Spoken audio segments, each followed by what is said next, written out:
series.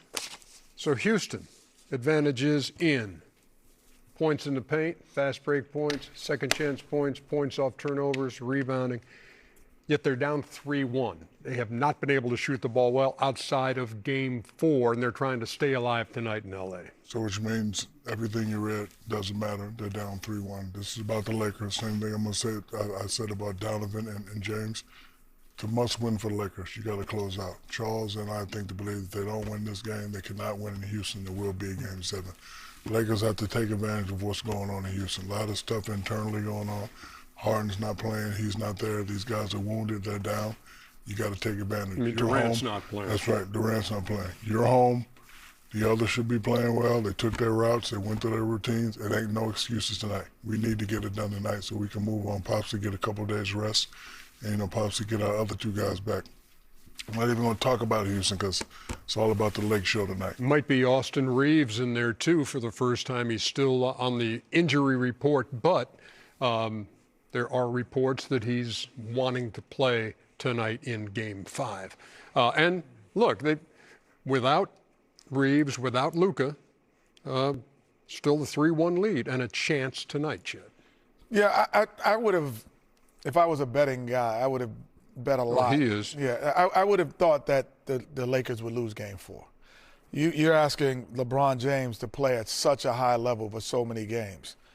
He when things didn't go right initially, he took a little bit of the night off and not expend that energy. But in this game, right, tonight, Game 5 and Game 6, he will bring the energy. So I don't know if this is a must-win, but it's a must-win, obviously, for Houston because I think he has enough energy for the next 2 games at 41 years old to say, I'm going to try to take over the game. And I think he's shown that he could do it. He's shown that he has the ability to do it. He just, at times, maybe has shown he has the energy to continue it. But these 2 games, you're going to see young LeBron. LeBron's teams have won 16 in a row at home in closeout situations. LeBron didn't play great in Game 3. The Rockets choked that away. Let's get that away. And they didn't play good in Game 4. This is a must-win for the Lakers because if they don't win tonight, it's going to be a Game 7 back in L.A. Because the Rockets have made the adjustments. They outplayed them in Game 3. They beat them down in Game 4. I think they realize now that, okay, KD's not here.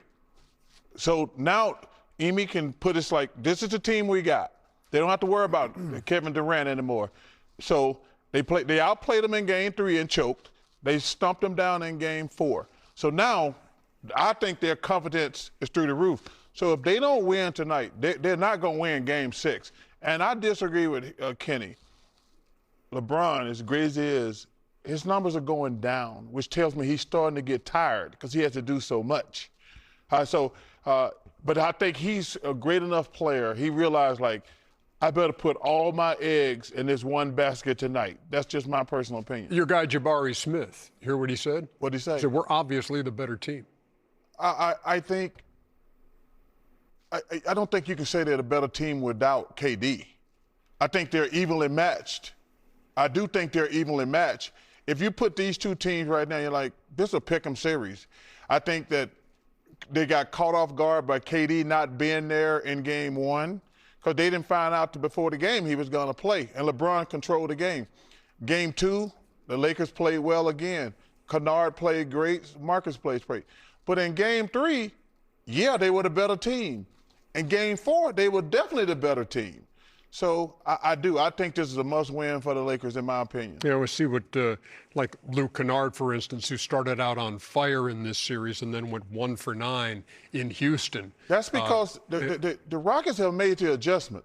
Like, they caught them off guard in Game 1, and then they kept the momentum going. Like I say, the Rockets should have won Game 3. We keep. Oh, no question. Yeah, I mean, when it comes down to it, when you look at this series as a whole, you're going to say that Game 3 was huge for one of these teams, either for Houston losing the series or for the Lakers. But now you see in Game 4, you see they're like, oh man, if the Rockets play well and LeBron don't play great, and then we cut the water off on the other guys, like we might have a better team. What do you also say if you're the Lakers? We have 2 chances in Los Angeles to win it. And that with the Yeah, but I don't like that thought process. no, but I'm can't- saying, no, you no, can't. but I'm saying I knew with you were the- going to say that. No, but I'm saying this because you're also thinking, No. and I'll finish, and you could say that we're getting more troops coming in.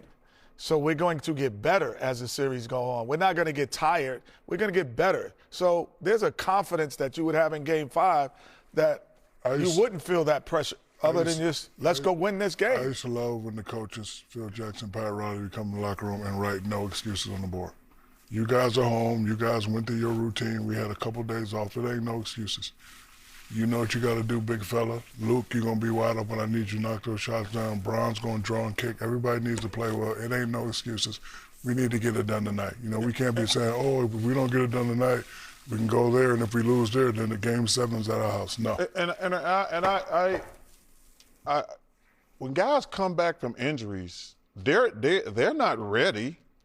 Like they haven't been playing like, especially in the playoffs, like a regular season. Like when you come back, you've been out a month.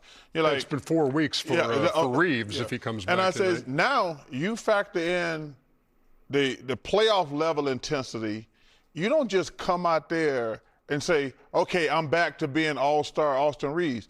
It's like, especially if the Rockets play, like I say, I think the KD thing shook them up. But now they're playing like the team, like they're playing well now. Here's the 5 we're going to go with. Yes. Here's a little something for you.